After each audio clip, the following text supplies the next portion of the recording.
नमस्कार दोस्तों, स्वागत है आप सभी का क्रीसेंट एजुकेशन क्लासेस में। उम्मीद करते हैं आप सभी लोग स्वस्थ होंगे और आपकी अच्छी प्रिपरेशन चल रही होगी आगामी परीक्षाओं की। हमारी दोस्तों विशेष सीरीज का आज पार्ट नंबर 46 है। बीच में थोड़ा सा गैप आ गया था, लेकिन मैंने जैसे कि अपनी पिछली वीडियो में आपको कमेंट किया था कि जल्दी ही इस सीरीज का मैं 46 पार्ट लेकर आऊँगा और आज हम दोस्तों इसको लेकर आपके सामने हाजिर हो चुके हैं। इस सीरीज के दोस्तों अभी तक हमने आपको 45 वैल्यूएबल पार्ट्स प्रोवाइड करवाए हैं। बेहतरीन दोस्तों क्लासेस है जिसमें आपको वैल्यूएबल कंटेंट प्रोवाइड करवाया गया है। अभी तक अगर आपने वो क्लासेस नहीं देखी हैं तो जरूर देखें, सीरीज का दोस्तों पार्ट बने। ये सीरीज आपको आगामी सभी एग्जाम में दोस्तों मदद करेगी, ना सिर्फ उत्तराखंड एलटी, आपको उत्तराखंड प्रवक्ता, इसके अलावा अन्य जो भी एग्जाम है जहां पर आपसे टीचिंग एप्टीट्यूड पूछा जाता है वहां पर ही आपको मदद करने वाली है। यहाँ पर हम आपको ना सिर्फ प्रीवियस ईयर क्वेश्चंस पेपर करवाते हैं, इसके अलावा नए इनोवेटिव क्वेश्चंस भी करवाते हैं जो कि आपको आगामी सभी एग्जाम में मदद करेंगे और आपके कॉन्सेप्ट भी दोस्तों यहाँ पर क्लियर होते हैं। तो आज है दोस्तों मॉडल पेपर 2024 का पार्ट नंबर 46। इस क्लास को पूरा देखा करें, तभी जाके दोस्तों आपको 100% बेनिफिट मिलेगा और अंत में अपना स्कोर भी जरूर बताएं। इससे हमें भी पता लग गया कि आप कितनी प्रोग्रेस कर रहे हैं। साथ ही साथ आपका भी सेल्फ असेसमेंट होगा और थोड़ा बहुत हमें मोटिवेशन भी मिलेगा, क्योंकि इससे हम आपके लिए और भी वैल्यूएबल कंटेंट बनाने के लिए प्रेरित होंगे। तो चलिए आज की क्लास को स्टार्ट करते हैं। पहला क्वेश्चन आपके स्क्रीन पर दोस्तों आएगा। टीच कार्यक्रम अधिकांशतः किस प्रकार के बालक के शिक्षण के लिए प्रयोग किया जा सकता है? बहुत अच्छा दोस्तों प्रश्न है। श्रवण बाधित बालक, मेधावी बालक, बौद्धिक अक्षमता वाले बालक या फिर ऑटिज्म। तो teach program can mostly be used to educate which type of child? Hearing impaired child, brilliant child, child with intellectual disability या फिर ऑटिज्म। सो राइट आंसर है दोस्तों ऑटिज्म। जो टीच कार्यक्रम है दोस्तों ये ऑटिज्म से ग्रसित जो बालक होते हैं उनके शिक्षण के लिए उपयोगी है। टीच का अर्थ है दोस्तों treatment and education of autistic and related communication handicap children. तो दोस्तों ये एक स्पेशल टाइप का दोस्तों एजुकेशन प्रोग्राम है जो कि स्कूल में होता है और ये ऑटिज्म से समस्या से संबंधित बालक के शिक्षण के लिए प्रयोग किया जा सकता है दोस्तों। Option number D is correct. अगला देखेंगे क्वेश्चन नंबर 2। दीर्घकालीन स्मृति का संप्रत्यय श्रेणीबद्ध संगठन द्वारा प्रभावकारी उपयोग क्या कहलाता है? यानी कि the concept of long term memory is called effective use by hierarchical organisation.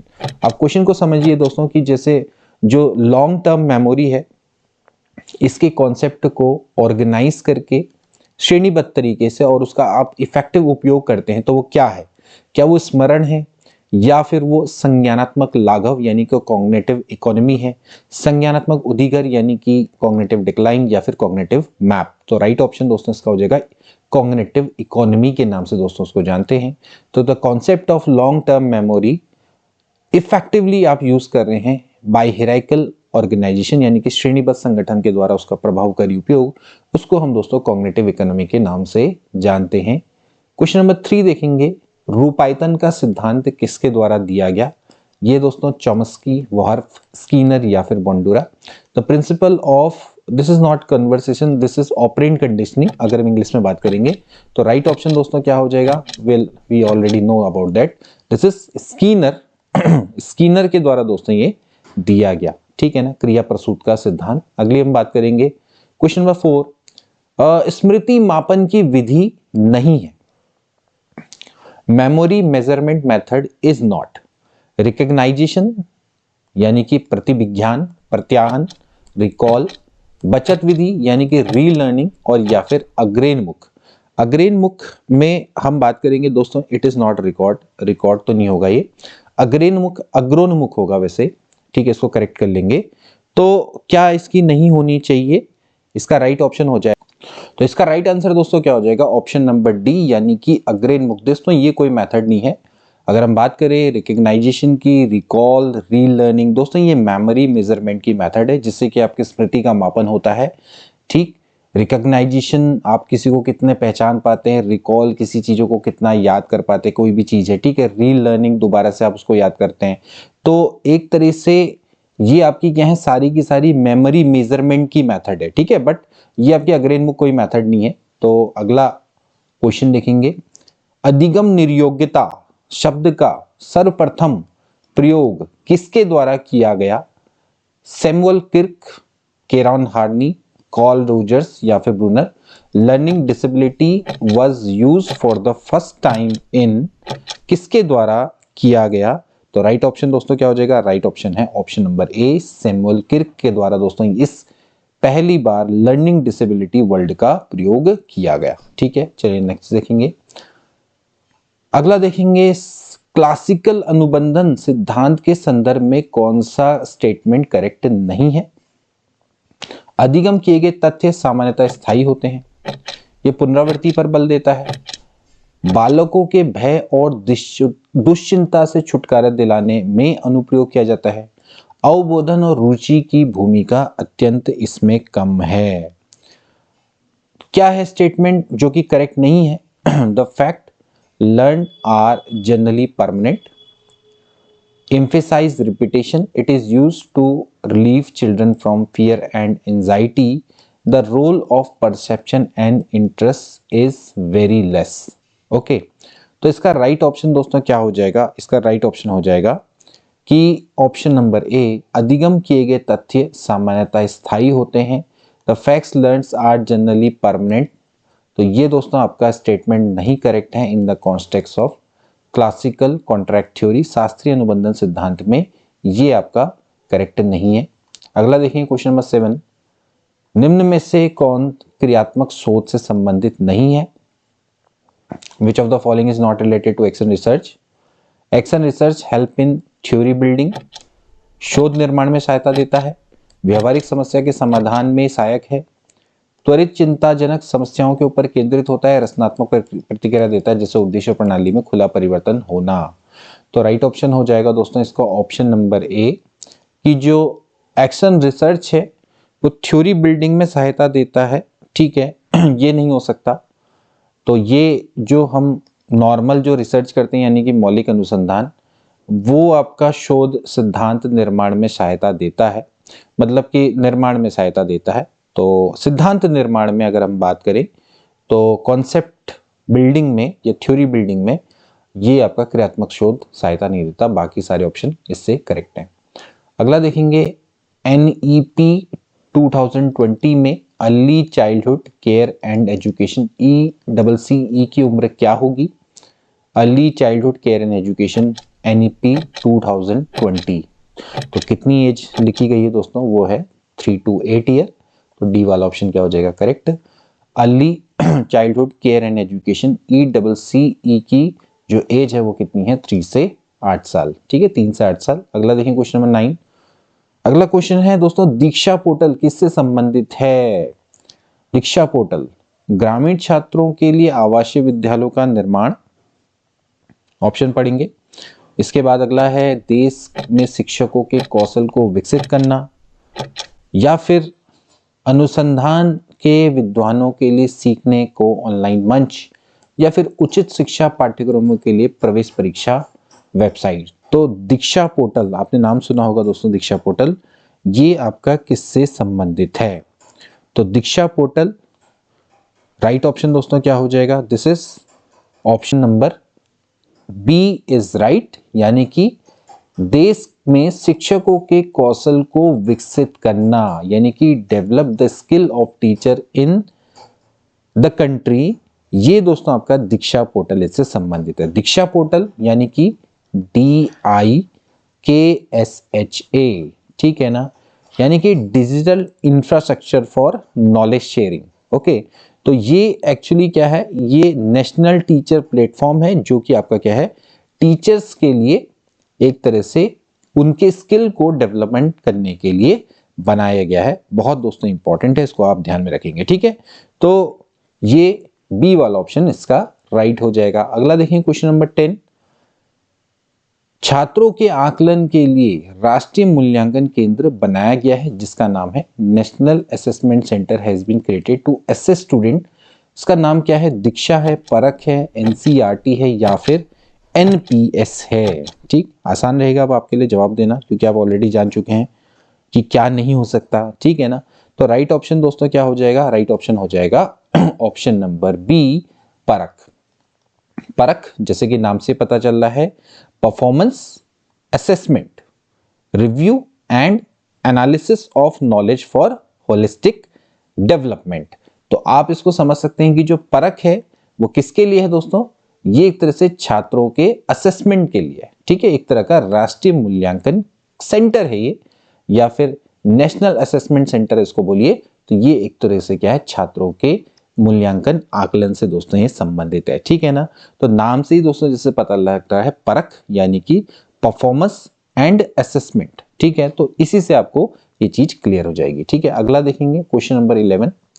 NCERT के अनुसार मूल्यांकन का उद्देश्य है, उद्देश्य की प्राप्ति किस सीमा तक प्राप्त हुई, कक्षा में सीखने के अनुभव कितने प्रभावोत्पादक रहे, शिक्षा के उद्देश्यों की प्राप्ति किस ढंग से हुई, या फिर सभी। To what extent was the objective achieved? How effective were the learning experience in the classroom? How were the objective of education achieved? तो सभी स्टेटमेंट बिल्कुल करेक्ट है, डी वाला ऑप्शन क्या हो जाएगा, करेक्ट हो जाएगा, ठीक है। अगला देखेंगे क्वेश्चन नंबर 12। एनसीएफ 2005 का प्रस्ताव है कि मूल्यांकन प्रणाली आधारित होनी चाहिए। NCF propose that evaluation system should be based on points, grade, points का मतलब मार्क्स हो गए, मार्क्स एंड ग्रेड्स, या फिर नन ऑफ दीज। तो भैया एनसीएफ के अनुसार मूल्यांकन प्रणाली किस पर आधारित होनी चाहिए, ये ग्रेड पर आधारित होनी चाहिए। बी वाला ऑप्शन क्या हो जाएगा, करेक्ट हो जाएगा। अगला देखेंगे क्वेश्चन नंबर 13। शिक्षा तकनीकी को किसने 3 भागों में बांटा, कौन थे वो जिन्होंने डिवाइड किया एजुकेशनल टेक्नोलॉजी इनटू 3 पार्ट्स। देखिए ये सभी प्रश्न दोस्तों हमने आपको पहले भी करवाए हैं, लेकिन अब ये रिपीट होते रहते हैं, रिपीटेशन भी होता रहता है। तो राइट ऑप्शन दोस्तों क्या हो जाएगा, लुम्सडेन। लुम्सडेन ने दोस्तों एजुकेशनल टेक्नोलॉजी को 3 पार्ट में दोस्तों डिवाइड किया था, हार्डवेयर उपागम, सॉफ्टवेयर उपागम और प्रणाली उपागम, ठीक है ना। Hardware approach, software approach and system approach, ठीक है। तो इस तरह से उसको शैक्षिक तकनीकी प्रथम, शैक्षिक तकनीकी द्वितीय और शैक्षिक तकनीकी तृतीय के नाम से दोस्तों जानते हैं। It's a very important question, तो इसको याद करेंगे, ठीक है। अगला देखेंगे क्वेश्चन नंबर 14। आईसीटी सह शिक्षण विधा प्रयुक्त करने पे, यानी कि आईसीटी को टीचिंग मेथड में क्या होगा, शिक्षक का कार्य क्या होगा, अध्यापक की आवश्यकता ही नहीं होगी, अध्यापक पर कार्यभार अत्यधिक हो जाएगा। अध्यापक की भूमिका सुविधा प्रदाता के रूप में रहेगी, यानी कि एज ए फैसिलिटेटर, या फिर अध्यापक की भूमिका सेंट्रल बन जाएगी, यानी कि केंद्रीय हो जाएगी। तो आसान है दोस्तों, इसका अभी आंसर आपके लिए देना। राइट ऑप्शन क्या हो जाएगा, ऑप्शन नंबर सी। जब इंफॉर्मेशन एंड कम्युनिकेशन टेक्नोलॉजी के संग दोस्तों कोई भी जो टीचर है वो अपनी टीचिंग मेथड का यूज करेगा, तो फिर उसकी जो रोल है वो दोस्तों एज ए फैसिलिटेटर रह जाएगा, ठीक है। अध्यापक की आवश्यकता नहीं होगी, ये भी गलत है। अध्यापक पे कार्यभार अधिक होगा, कम हो जाएगा उल्टा। सेंट्रल में हमेशा चाइल्ड रहता है और फैसिलिटेटर की भूमिका टीचर की बन जाएगी। अगला देखिए क्वेश्चन नंबर 15। निम्न में से कौन सा यूटिलिटी सॉफ्टवेयर है, डीबीएमएस, वर्ड प्रोसेसर, स्प्रेडशीट या फिर लिंकर। तो क्या इसका राइट ऑप्शन होना चाहिए, यूटिलिटी सॉफ्टवेयर कौन है दोस्तों, word processor, spreadsheet, linker. So what is the right option, right option is linker, ठीक है। लिंकर एक्चुअली क्या है दोस्तों, ये बाइनरी भाषा में जो आपके ऑब्जेक्टिव कोड है इनको मशीन कोड में दोस्तों चेंज करता है, और जनरली जो आपने देखा होगा कि .exe फाइल है इसको बनाने का ये काम करता है। तो एक तरह से जो लिंकर है वो आपका क्या है, यूटिलिटी सॉफ्टवेयर की श्रेणी में आता है, ठीक है। अगला देखेंगे प्रणाली उपागम में सम्मिलित है, यानी कि सिस्टम अप्रोच में जो हमने अभी शैक्षिक तकनीकी तृतीय की बात करी कि इसके अंतर्गत क्या क्या आता है, input process, output and feedback process, criteria, input and feedback, इसके बाद criteria, input, output and feedback process, input, output and criteria. तो राइट ऑप्शन क्या हो जाएगा, आसान है दोस्तों आपके लिए, ऑप्शन नंबर ए करेक्ट है। Input, process, output and feedback इसके अंदर आएगा। क्वेश्चन नंबर 17 देखेंगे, शिक्षण प्रतिमान का कौन सा तत्व शिक्षण के उद्देश्यों से संबंधित है। देखिए ऑब्जेक्टिव ऑफ टीचिंग से कौन संबंधित होता है, central point, sentence formation, social system या फिर सपोर्ट सिस्टम, कई बार दोस्तों इसके बारे में बताया गया है दोस्तों। जो केंद्रीय बिंदु होते हैं वही हमारे ऑब्जेक्टिव से दोस्तों संबंधित होते हैं, ठीक है ना। कोई भी जब आप एक टीचिंग मॉडल उठा के देखते हैं तो हमेशा उसका एक कोई ना कोई ऑब्जेक्टिव होता है, और ऑब्जेक्टिव ही केंद्रीय बिंदु कहते हैं, ठीक है ना। अगला देखेंगे, निम्न में से कौन सा एक तंत्रीय शिक्षण व्यवस्था है, यानी कि मोनोटोनिक लर्निंग स्ट्रेटेजी कौन सी है? प्रयोजना, पाठ प्रदर्शन, समूह चर्चा, खोज। तो मोनोटोनिक, ठीक है, जिसमें एक तंत्रीय शिक्षण स्ट्रैटेजी है, यानी कि टीचिंग स्ट्रैटेजी या लर्निंग स्ट्रैटेजी आप बोले, वैसे टीचिंग स्ट्रैटेजी भी। तो क्या होगा दोस्तों इसमें, जो एक तरफा होती है, तो कौन सी है दोस्तों? बहुत आसान है, पाठ प्रदर्शन। पाठ प्रदर्शन में दोस्तों आपका क्या होता है, टीचर जनरली क्या करता है, प्रदर्शित करता है, तो इसमें टीचर का ही रोल है। बाकी आप प्रोजेक्ट की बात करेंगे तो उसमें जनरली जो टीचर और छात्र मिलकर काम करते हैं, कई सारे छात्र उसमें बिल्कुल एक्टिव रहते हैं। ग्रुप डिस्कशन में भी छात्र एक्टिव रहते हैं, खोज मेथड में भी रहते हैं। डिमॉन्स्ट्रेशन में क्या होगा, एक तरह से एक तंत्रीय शिक्षण व्यवस्था, इसमें टीचर आपका क्या करता है, डिमॉन्स्ट्रेट करता है, छात्र बस बैठे देखते हैं। तो इसमें जैसे आप भाषण देते हैं, लेक्चर देते हैं, ट्यूटोरियल देते हैं, ठीक है, इंस्ट्रक्शन देते हैं, सभी इसके अंतर्गत आता है। अगला देखिए क्वेश्चन नंबर 19, निम्नलिखित में से किसके द्वारा कक्षागत अंतःक्रिया विश्लेषण विकसित किया गया? Who among following developed classroom interaction analysis? ठीक है, तो एक इसमें किसके द्वारा किया गया कक्षागत अंतःक्रिया विश्लेषण, किसके द्वारा विकसित किया गया? तो राइट ऑप्शन हो जाएगा फ्लेंडर, ठीक है।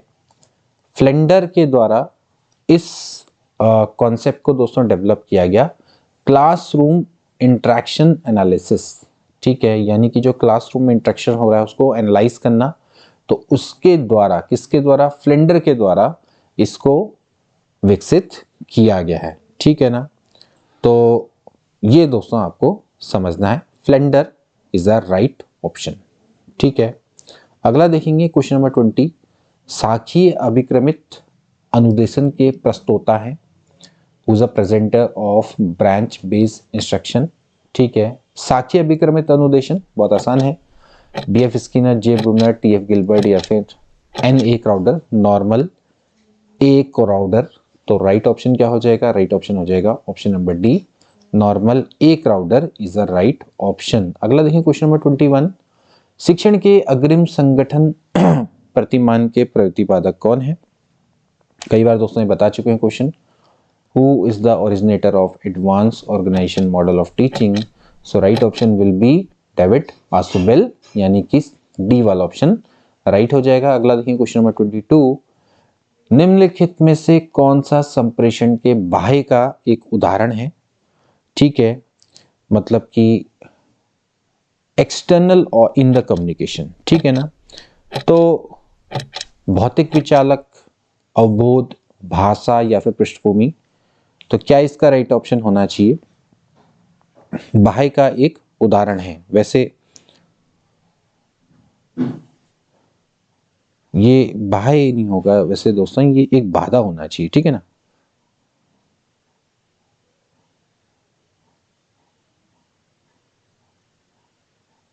इसका राइट ऑप्शन दोस्तों क्या हो जाएगा? वैसे ये दोस्तों एक बाधा होगा, ठीक है ना, ये बाह्य नहीं होगा, बाधा होना चाहिए संप्रेषण में दोस्तों, बाधा, ठीक है ना।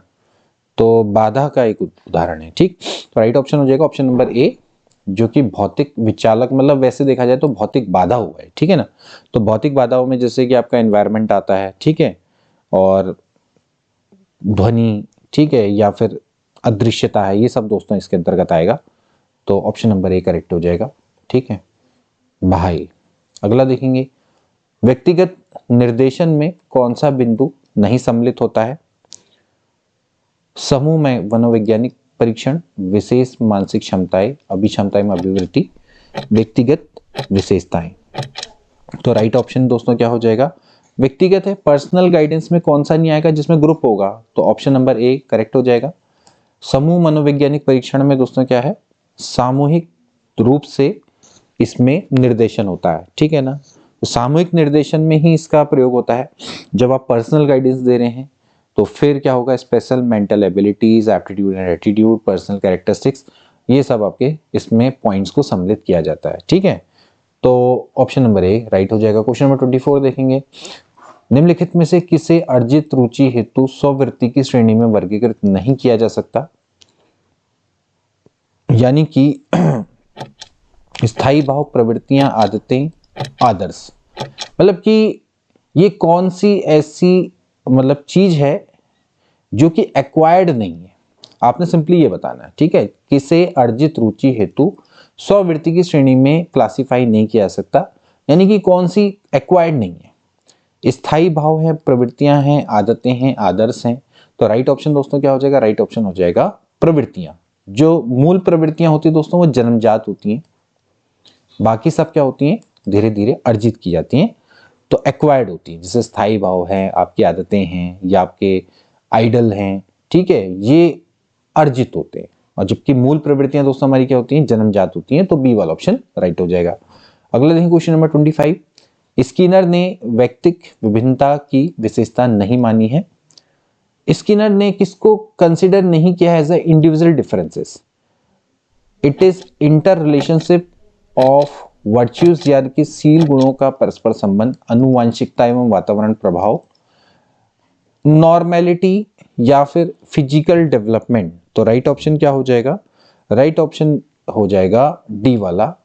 स्किनर ने इसको यानी कि शारीरिक विकास को नहीं माना है इंडिविजुअल डिफरेंसेस, बाकी सभी चीजों को इनके द्वारा व्यक्तिगत विभिन्नता की श्रेणी में लाया गया है। ठीक है ना। अगला देखें क्वेश्चन नंबर 26, टॉरेंस के सृजनात्मकता मापन के परीक्षणों में निम्न में से कौन सा कार्य संबंधित नहीं है?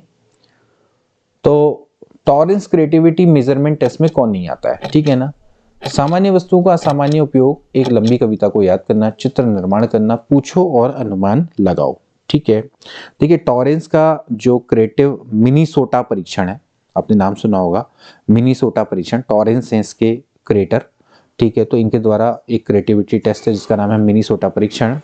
इसमें जनरली आपके क्या होते हैं? 6 शाब्दिक परीक्षण होते हैं और इसमें 3 अशाब्दिक उप परीक्षण होते हैं। तो इसमें अगर आप देखें तो ये सभी आते हैं, सामान्य वस्तुओं का सामान्य उपयोग, चित्र निर्माण करना, पूछो अनुमान लगाओ। ठीक है, लेकिन इसमें आपका एक लंबी कविता को याद करना ये नहीं आता है, क्योंकि इसमें कोई क्रिएटिविटी है भी नहीं। ठीक, क्रिएटिविटी आप जैसे नाम से पता लग रहा है ना कि भैया क्रिएटिव टेस्ट है जिसमें आपको कुछ क्रिएटिव करना पड़ेगा। तो जैसे सामान्य वस्तुओं का आप असामान्य उपयोग करें, ठीक है, चित्र निर्माण करें, पूछो और अनुमान लगाएं, आस्क एंड गेस, तो ये क्रिएटिव है। एक कविता को याद करने इसमें कोई क्रिएटिविटी नहीं है, तो ये तो एक तरह का मेमोरी टेस्ट है। ठीक है ना, तो इस तरह से आप इसको समझ सकते हैं, वैसे भी आप इसको आसानी से पहचान जाएंगे। ठीक है, अगला देखेंगे, एक शिक्षक द्वारा प्रतिभाशाली बालकों के उत्थान हेतु कौन सा प्रयास किया जाएगा? What effort will a teacher make for upliftment of talented children? प्रतिभाशाली बालकों को उत्थान के लिए क्या करना चाहिए टीचर को? पढ़ाने में धीमी गति करेगा वो, विशिष्ट कक्षाएं प्रोत्साहन, उन्हें दंड देगा, उन पर ध्यान देगा। बड़ा आसान है, ऑप्शन नंबर बी, विशिष्ट कक्षाएं एवं प्रोत्साहन देगा। उनके लिए कुछ एक्सक्लूसिव क्लासेस लाई जाएंगी, कुछ उनको इंसेंटिव्स देगा, प्रोत्साहित करेगा उनको। ठीक है, अगला देखिए क्वेश्चन नंबर 28, निम्न में से किसने समायोजन के सिद्धांत का प्रतिपादन नहीं किया है? ठीक है, कौन है वो जिसने नहीं प्रपाउंड किया है प्रिंसिपल ऑफ एडजस्टमेंट? फ्राइड है, वॉटसन है, लेजारस है, कॉल जुंग है। तो राइट ऑप्शन दोस्तों क्या हो जाएगा? राइट ऑप्शन हो जाएगा ऑप्शन नंबर बी, वॉटसन के द्वारा कोई भी समायोजन का सिद्धांत नहीं दिया गया है, जबकि Freud, Lazarus, Carl Jung related to principle of adjustment. So B वाला ऑप्शन इसका राइट हो जाएगा। अगला देखेंगे दोस्तों, निम्न में से कुंठा उत्पन्न होने का आंतरिक कारक क्या है? ठीक है, यानी कि विच of the following is an internal factor causing frustration? आर्थिक कारक, शारीरिक असामान्यता, जल एवं विद्युत का भाव, सामाजिक कारक। तो कुंठा जनरली किसके कारण हो सकती है? वो भी आंतरिक कारक क्या हो सकता है दोस्तों? वही शारीरिक असामान्यता। ठीक है, फिजिकल एबनॉर्मेलिटी के कारण दोस्तों आपकी इंटरनल रूप से या इंटरनल फैक्टर हो सकता है फ्रस्ट्रेशन का। ठीक है, बाह्य कारक भी होते हैं। ठीक, तो आंतरिक कारकों में दोस्तों जनरली क्या होता है कि भैया आपका कोई शारीरिक दोष है, ठीक, या आपका कुछ मानसिक रूप से, मेंटल रूप से आपका संघर्ष चल रहा है कुछ, ठीक है ना। अब बाह्य कारकों में तो जैसे आपके क्या है, आपके आसपास का वातावरण है या फिर आपका आर्थिक कारक है, ठीक है ना। इंटरनल की बात चल रही है तो ये देखा जाए तो ये सब क्या है, एक्सटर्नल फैक्टर है, ठीक है। आर्थिक पैसों की तंगी चल रही है, ठीक है, जल और विद्युत का अभाव है, तो ये बाह्य कारक है। ऐसी सामाजिक कारक है, ये भी बाह्य। लेकिन शारीरिक असामान्यता ये आपका क्या है, इंटरनल फैक्टर है, कॉजिंग फ्रस्ट्रेशन। अगला देखें क्वेश्चन नंबर 30, निम्न में से कौन सा कारक अधिगम को प्रभावित करने वाला नहीं है। कौन अधिगम को प्रभावित नहीं करता है? अधिगम करता, अधिगम अनुभव, मानव व भौतिक संसाधन, उद्देश्यहीनता। Which of the following factor does not affect learning? learner experience, human and material resources या फिर lack of purpose। Right option दोस्तों क्या हो जाएगा, उद्देश्यहीनता। अधिगम को प्रभावित करने वाले कारकों में नहीं आता, उद्देश्यहीनता इसके अंतर्गत नहीं आएगा। अधिगम करता है, चाहे अधिगम अनुभव है, मानव एवं भौतिक संसाधन, they all are factors affects learning. So option number D is correct. तो ये थे दोस्तों आज के 30 महत्वपूर्ण प्रश्न। कोशिश हमारी पूरी रहती है कि टाइम टू टाइम पर आपको ये करवाए जाएं और समय के अंतर्गत भी इसको कंप्लीट करवाया जाए। I hope that you like this session, और ऐसे ही हम आपके लिए और भी क्लासेस लेकर आते रहेंगे, लेकिन उसके लिए आपको एक कार्य करना पड़ेगा, इन वीडियो को ज़्यादा से ज़्यादा शेयर करना पड़ेगा। मिलते हैं नेक्स्ट क्लास में, तब तक take care and good bye.